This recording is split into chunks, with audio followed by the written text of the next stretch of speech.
Salut. Tu vas bien? Très bien, et toi? Oui, ça va. Aujourd'hui, je voulais te parler des émotions, Mhm. parce qu'on entend souvent parler de gestion des émotions. Mais alors personnellement, quand il y a une émotion qui s'empare de moi et qui explose, la gestion, ça me paraît très abstrait. Mhm. Est-ce que tu comprends cette expression? Ouais. Est-ce que tu la trouves mal appropriée? Qu'est-ce que tu pourrais m'en dire? Le mot gestion me dérange un petit peu. Parce que déjà, il va être compris différemment selon les personnes. Bien sûr. Mais est-ce que gérer, ça veut dire contenir? Parce que c'est comme ça que beaucoup de personnes le comprennent aussi. Quand c'est par exemple de la colère qui monte, est-ce que gérer la colère, ça veut dire arriver à faire semblant et continuer comme si de rien n'était et exploser plus tard? Donc, je sais pas, ça a une définition un peu différente selon les personnes. Ce qui est sûr, c'est que y donner trop d'importance, c'est là où ça commence à devenir compliqué. Et c'est là où peut-être je suis un peu différent d'autres personnes qui disent qu'il faut vraiment se concentrer sur les émotions, percevoir d'où elles viennent, les comprendre. J'aime pas du tout le verbe comprendre quand on parle d'émotions, parce que c'est leur donner beaucoup trop d'importance et c'est faire le jeu du mental, justement. Mais parce que dans ce que tu dis, est-ce que ça veut dire qu'il faut justement à la fois pas contenir une émotion, mais pas chercher à savoir d'où elle vient? Donc c'est quoi, juste la vivre sans comprendre? La comprendre, ça va pas résoudre quelque chose, parce que déjà ça voudrait dire que pour résoudre une émotion, déjà ça voudrait dire qu'une émotion est négative, qu'il faut le résoudre parce que c'est un problème, pour ne plus avoir à la revivre après. Pour moi, tout ça est faux.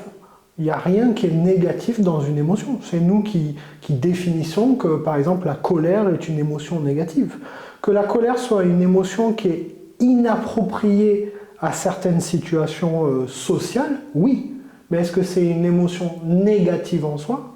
Non. C'est juste une question d'adaptation. Donc la première des choses, le seul mouvement qui est utile pour une émotion, c'est de l'accepter. Parce qu'au contraire, ce qui va nourrir ce feu, c'est ne pas accepter une émotion. C'est lorsque, justement, tu t'en veux de ressentir ça. Que ce soit la colère ou la tristesse. Beaucoup de gens se jugent, d'ailleurs, quand ils sont tristes. Mais ça veut dire quoi, accepter une émotion? Accepter, ça veut dire que je suis en train de la vivre, qu'il n'y a pas forcément de raison à ça. Des fois, il y en a, c'est identifié, et des fois, il n'y en a même pas. Et que ça fait partie de moi, et que ça fait partie de mon expérience. Et que c'est pas parce que je la vis que c'est quelque chose de négatif ou que je suis moins bien que quelqu'un d'autre qui ne la vit pas. Et comment faire pour la vivre? Parce qu'il y a des moments où on a des émotions, effectivement, dans des endroits où ça peut être délicat de se montrer si vulnérable ou si transparent. Qu'est-ce que faire? Est-ce que c'est de se dire, ouais, va t'isoler, mais au moment ou à l'instant T où ça se passe pour aller pleinement la vivre? Ou est-ce que c'est de la vivre devant les gens? Et ça, il faut le creuser parce qu'il y a plein de fois, je suis sûr, où les gens s'empêchent de vivre l'émotion, alors que si c'était vraiment vécu à fond à ce moment-là, peut-être que l'entourage dirait en fait c'est ok aussi. Tu vois? Donc, il n'y a pas de réponse toute faite. Je crois que chaque situation là est vraiment différente, mais par contre, je suis certain, parce que je l'ai vécu plein de fois et j'ai vu des gens le vivre, qui s'interdisent de vivre une émotion ou des émotions, alors que si c'était pleinement expérimenté, ils auraient juste même la compréhension, voire la compassion, voire l'aide des personnes autour d'elles. Donc tu vois que déjà, le fait de se contenir, c'est déjà un jugement de soi envers soi. C'est une partie de nous qui n'accepte pas ce qu'on est véritablement. Et c'est d'ailleurs ça qui nourrit en fait cette émotion, et c'est pour ça qu'elle va prendre de plus en plus d'intensité. Oui, si on l'ignore, c'est là qu'elle va crier plus fort. Exactement, si on ne l'accepte pas, c'est au-delà de l'ignorer. Parce que tu peux, quand c'est deux émotions fortes comme la colère ou la tristesse, tu ne peux pas vraiment l'ignorer, c'est là. Par contre, c'est est-ce que j'accepte ce que je suis en train de vivre? Mais est-ce que tu la laisses te traverser en le faisant devant les autres telle qu'elle est? C'est-à-dire, si tu es en colère, tu te mets à crier, voire à incendier les gens autour de toi. Ou si tu es triste, tu éclates en sanglots et tu te décomposes devant quelqu'un. Ou est-ce que c'est d'arriver à cet état où, ok, je peux nommer ce qui me traverse devant la personne, même si j'essaye de le faire sans rien reprocher. Juste en disant, voilà, là, ce qui se passe, ça me crée ça en moi. Donc je vais avoir du mal peut-être à aller au bout de cette discussion ou je vais me penser ça. C'est quoi le juste milieu? Mais tu vois, pour moi, c'est ça la communication qui est parfaite. La communication, ce dont tu es responsable, c'est comment tu agis. C'est pas ce que tu ressens. Que tu sois en colère ou que tu sois triste dans une situation, c'est pas ta faute. Tu es la première victime de ça. Maintenant, c'est quelles sont les actions que tu vas poser derrière qu'on va pouvoir te juger ou on va te dire tu as mal fait ou pas. Tu vois, effectivement, si tu es triste ou que tu es en colère, que donc tu le regardes, tu sens que c'est là et que tu dis à la personne excuse-moi, je suis en colère et du coup je sens que ce que je vais dire ne va pas être de qualité et en fait on va juste perdre du temps, je préfère arrêter. Qui va te reprocher ça en fait? Si tu fais semblant à ce moment-là, de toute façon déjà, la personne va sentir ta colère et deuxièmement en plus ça va exploser sur un autre sujet ou plus tard ou un truc qui à ce moment-là ne sera pas compris par l'autre. Ça par exemple c'est quelque chose que je vois beaucoup dans les relations de couple. Parce qu'il y a quelque chose, il y a le mari qui pose une action qui énerve la femme n'en parle pas sur le moment, alors qu'elle est blessée, elle est énervée, donc elle contient, elle gère, et une semaine après, pour un truc qui n'a rien à voir, il n'a pas dit bonjour, ou passe-moi la fourchette, je t'ai passé le couteau, et il y a une explosion. Et là, après, la personne qui subit ça, elle va avoir une image de « mais en fait, t'es hystérique, c'est toi qui as un problème ». Donc pour moi, c'est ça la communication parfaite. C'est lorsque j'arrive à exprimer mon émotion sans y mettre d'émotion. Effectivement, de dire « je suis en colère » sur ce ton, ou « je suis triste ». Je préfère arrêter la conversation, ça me met mal. Après, moi, qu'est-ce que je fais pour bien vivre cette émotion? Parce que la colère, il y a des gens qui ont envie, même dans leur coin, de péter un câble. La tristesse, le monde s'effondre. La peur, c'est ça. Je suis complètement inhibée et je ne fais plus rien. Donc comment... Est-ce que c'est de se laisser un temps, vas-y, je me laisse une journée, et là je la vis à fond, quelle que soit son intensité, mais demain je repars ou... Une émotion, elle est forcément stockée. Elle est stockée dans le corps jusqu'à en sortir. Donc soit tu arrives à la sortir par la communication, qui est la voie la plus douce, le fait d'en parler, de t'exprimer à quelqu'un par exemple de confiance en qui tu sens que t'exprimer ne te met pas en danger, déjà ça va en libérer une partie. Et après, selon l'émotion et son intensité, tu vas avoir des méthodes différentes. Par exemple, la colère, ça va être plutôt d'aller sur de l'activité physique. Parce que la colère, c'est des rushs d'adrénaline, c'est de la tension. Donc il faut que ton corps il relâche ça. La peur, ça sera se remettre en situation pour gagner confiance. Ce qui nourrit la peur, c'est l'immobilisme. La pire des choses, c'est de se figer et de créer encore des scénarios qui vont venir alimenter cette peur. Donc pour sortir de la peur, ça va être se remettre en mouvement tranquillement et doucement pour avoir des petits résultats pour dire « Ok, en fait là, c'est en train de marcher et j'avance ». La tristesse, c'est intéressant, ça va être d'aller dans une vibration de joie.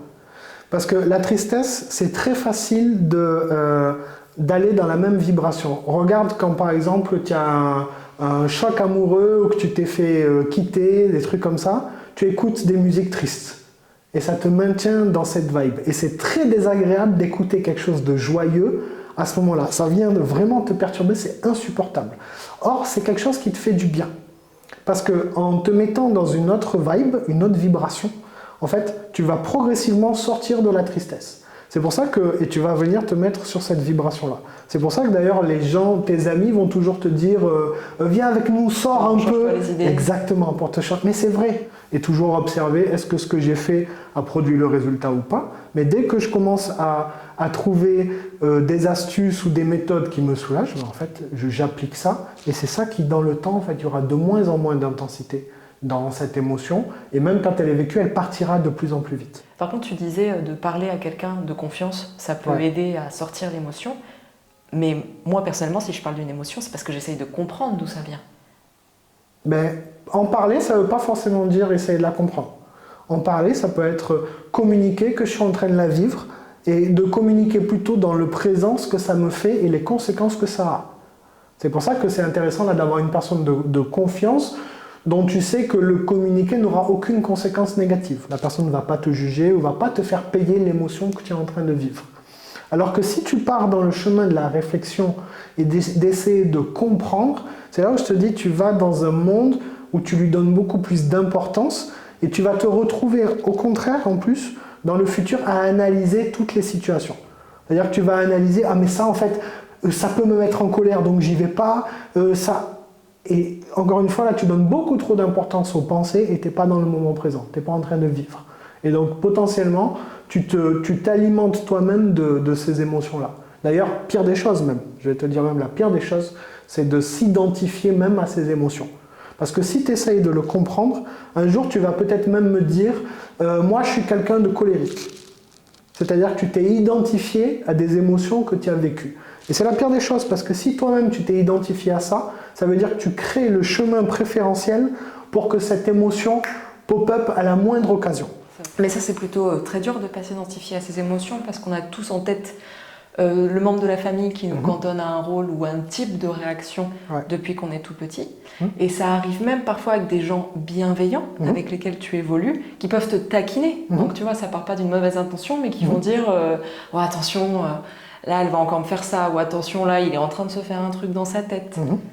Et comment tu te protèges de ça, ou comment tu manages ça au quotidien? Alors que toi tu es en train de faire un effort pour pas te mettre dans une émotion, mais le monde te renvoie à cette émotion. Une des premières portes d'accès, c'est le langage. Tu vois, c'est très important quand tu dis « je suis colérique », là tu viens d'identifier, tu viens de marquer, voilà, tu viens de confirmer, marquer comme ça. Commence déjà à adopter un autre vocabulaire, dire « j'ai un comportement colérique ». Parce qu'un comportement, ça se change. Alors que ton identité profonde, ça ne peut pas se changer. Si on parle de « je suis », tu ne changeras pas. Si on parle de comportement, ça peut s'interchanger. Donc il va y avoir des fois où, oui, comme on a dit tout à l'heure, l'émotion est trop intense et on ne pourra rien faire d'autre que de la vivre. Mais il y a des fois où il y a des gens qui vont te dire « ah, sans doute tu vas t'énerver là, mais en fait, tu ne ressens pas de colère ». Donc là, par contre, pose une action claire ou une parole claire qui va dans un autre sens pour en fait enlever ce masque et que toi-même t'expérimentes ce masque de « je ne suis pas colérique ». Il y a des situations qui amènent chez moi un comportement de colère. Si c'est inconscient, tu n'as pas de maîtrise et donc tu vas utiliser le personnage que tu as le plus l'habitude d'utiliser. C'est de la réaction. Oui, puis c'est facile de se laisser emporter par... Oui, tu t'en rends pas compte. C'est pour ça que ton seul travail, c'est d'essayer de passer de l'inconscient au conscient. C'est pour ça que quand le passage, c'est « oh, là, je suis en train de m'énerver ». C'est pas « je suis colérique ». Je suis en train de m'énerver, mais à ce moment-là, une fois que c'est vu, tu peux aussi, comme on a dit tout à l'heure, avoir une parole qui n'est pas de colère. Tu peux poser une action de gentillesse. Challenge-toi. En étant en colère, par exemple, avec quelqu'un, et en te forçant à poser une action de gentillesse envers quelqu'un qui est en train de t'énerver. Tu vas voir que ça va produire un espèce d'électrochoc dans ton inconscient qui va dire c'est pas normal de se comporter comme ça. Et en fait, en le faisant, il va se rendre compte qu'il ne s'est rien passé. Tu n'as rien risqué. C'est là où c'est le seul moment où c'est intéressant de comprendre ce qui se passe et ce qui se joue, comment un ego est forgé, comment une personnalité est forgée. Et effectivement, elle est forgée dès l'enfance dans ces jeux de positionnement. Tant que c'est au niveau inconscient, en fait, on se met à porter ces masques sans s'en rendre compte parce que c'est notre chemin préférentiel. C'est ce qu'on a l'habitude de faire. À chaque fois que tu l'observes et que tu t'en rends compte, c'est-à-dire que ça passe au niveau conscient, tu peux faire le choix à ce moment-là d'enlever ce masque-là. Et donc, en enlevant ce masque-là et en posant une action qui est différente, tu vas avoir un comportement, une attitude qui est différente, et donc tu vas changer les règles du jeu, tu vas changer ton personnage. Et donc là, tu vas rentrer dans un autre mouvement où les gens vont devoir s'habituer au nouveau personnage. Ok, et il y avait une question que je voulais te poser, c'était aussi, ça vient d'où les émotions? C'est comme si, au début, il y a plusieurs, ça se joue sur plusieurs niveaux. C'est très complexe parce qu'il y a à la fois cette espèce de répétition, parce que c'est comme si quand tu étais petit, c'est comme si tu avais tout le panel des émotions qui étaient à disposition et qu'au début tu testes des choses et après tu vas t'identifier à ça dans ta construction dès l'âge de 3 ans, dans ta construction de l'ego. Mais même ça, en fait, il y a une partie qui est aussi génétique parce que c'est comme s'il y avait des liens qui étaient déjà prédéfinis, en tout cas, je dirais pas prédéfinis, mais des facilités par rapport à la fois génétiquement de ce qui t'est transmis, mais aussi par le comportement de ce que tu vois. Parce qu'en grandissant, déjà, le premier modèle, c'est les parents. Si tu as des parents qui sont colériques, ça va être déjà un chemin facile à aller, alors que être ouvert et avoir de la communication à ce moment-là, c'est quelque chose qui t'est parfaitement inconnu. Ce n'est pas à ta disposition. Donc c'est un mélange entre de la génétique, et d'ailleurs c'est très difficile d'établir à combien de pourcents ça vient de la génétique, à combien de pourcents ça vient du comportement. À la limite même j'ai envie de te dire, on s'en fout quelque part. L'essentiel c'est de comprendre ce qui se joue, comment ça fonctionne et surtout à quoi ça me sert. C'est plutôt ça qui est le plus intéressant. Parce que finalement l'émotion, si tu regardes bien, c'est juste une information. C'est juste là pour venir te dire quelque chose. C'est juste là pour attirer ton attention. Et si tu regardes bien, finalement, c'est toujours là pour te montrer ce que tu n'es pas. Il faut creuser ça. Ouais, parce que déjà quand tu disais l'émotion, c'est une information.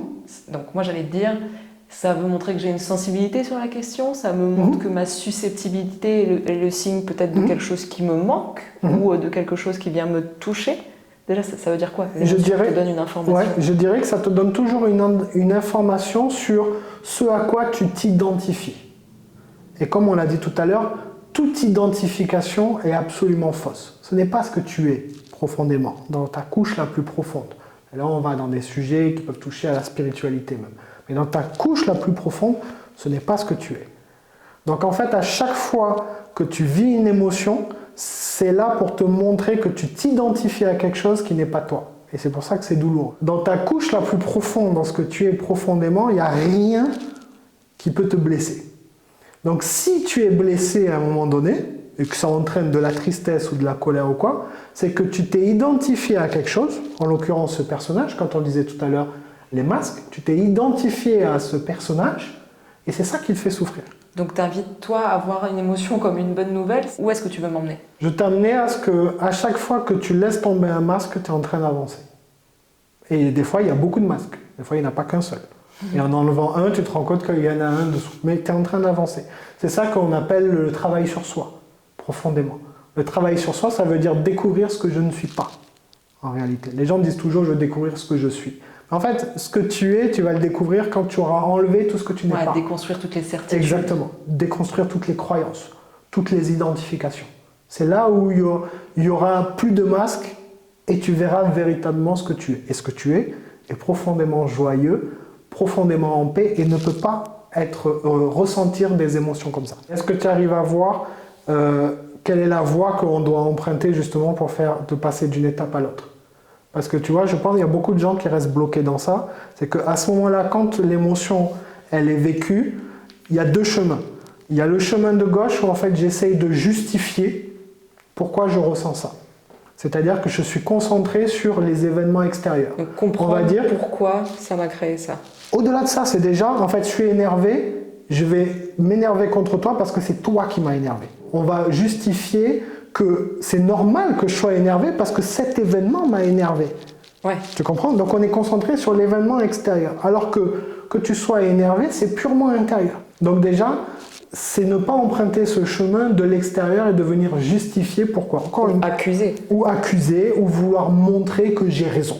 C'est pour ça que c'est à ce moment-là que tu peux dire, ok, déjà, je me recentre sur l'intérieur, je suis en train de vivre ça. Qu'est-ce que ça veut me montrer? Tu vois? Et quand je dis qu'est-ce que ça veut me montrer, c'est pas pour aller dans la compréhension de qu'est-ce qu'il a provoqué. C'est là où c'est subtil et c'est là où les gens se perdent. Parce qu'ils vont analyser la situation, qu'est-ce qu'il a provoqué et comment j'aurais pu réagir différemment. Tu n'aurais pas pu réagir différemment puisque tu ne maîtrises pas l'émotion qui vient. La seule question que tu dois te poser, c'est ok, en fait, qu'est-ce que ça veut me montrer à moi? Quel masque ça veut mettre en lumière? En fait, une fois que tu vois le masque, une fois que tu vois le personnage et pourquoi il se comporte comme ça, le masque tombe en même temps parce qu'en prendre conscience, c'est le laisser tomber.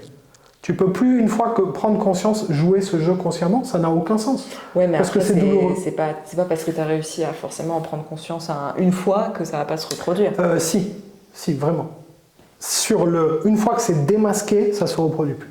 Mais tu peux toujours avoir une situation qui va instinctivement t'énerver, même si tu sais que tu n'es pas identifié à cette colère.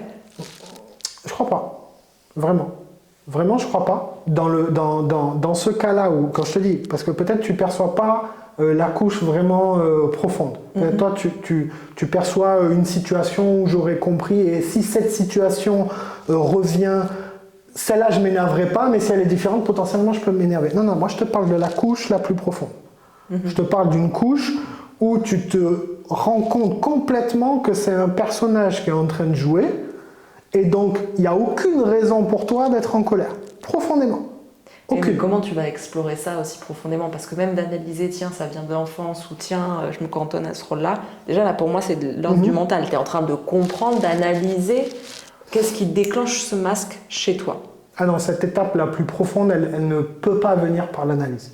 Voilà. Elle vient par l'expérience directe de la chose. Ça veut dire quoi? C'est là où on rentre vraiment dans la spiritualité, des choses plus profondes, mais en aucun cas l'analyse et le mental. D'ailleurs, il ne peut pas t'amener jusqu'à cette étape puisque c'est lui qui l'a créé. Donc il y a un moment donné où c'est du domaine du plus possible pour lui, puisque c'est lui-même qui crée le personnage. Donc il gardera toujours une dernière couche pour dire même, il te dira même que tu as trouvé. Il te dira même, regarde c'est bon, il n'y a plus de masque, maintenant on est tranquille. Et c'est pour ça que l'émotion vient te montrer est-ce qu'il y a des masques ou pas. Et comment tu expérimentes cet état où tu parviens à ne t'identifier à aucun masque? C'est des états et des expériences qui sont au-delà du conscient et de l'inconscient. Ce sont des expériences directes de lâcher prise, de moment présent. Ce sont des expériences où justement il n'y a pas de pensée. Ce sont des expériences de connexion et de silence absolu. Il n'y a que dans le silence absolu que tu peux percevoir ce que tu es réellement. Justement, percevoir, sentir ta propre existence sans y mettre un jeu derrière, sans y mettre un masque. Mais ça, c'est pas du domaine du conscient, et le fait même de le comprendre, ou même d'y croire, même si tu me dis, ok, je crois ce que tu dis, ça ne changera pas ton existence. Ça ne veut pas dire que tu l'as expérimenté. Ça ne veut pas dire que tu l'as expérimenté. Tant que ce n'est pas expérimenté, c'est du domaine de la croyance ou de la compréhension, et effectivement, là, tu es bloqué à ce niveau où tu peux le comprendre, mais il y aura certaines émotions qui vont émerger à ce moment-là parce qu'il y a encore un personnage. Mais il y a des moments et des expériences où on peut vivre des expériences sans aucun personnage et se rendre compte d'une autre réalité. Bon, on y reviendra, je pense. Avec plaisir.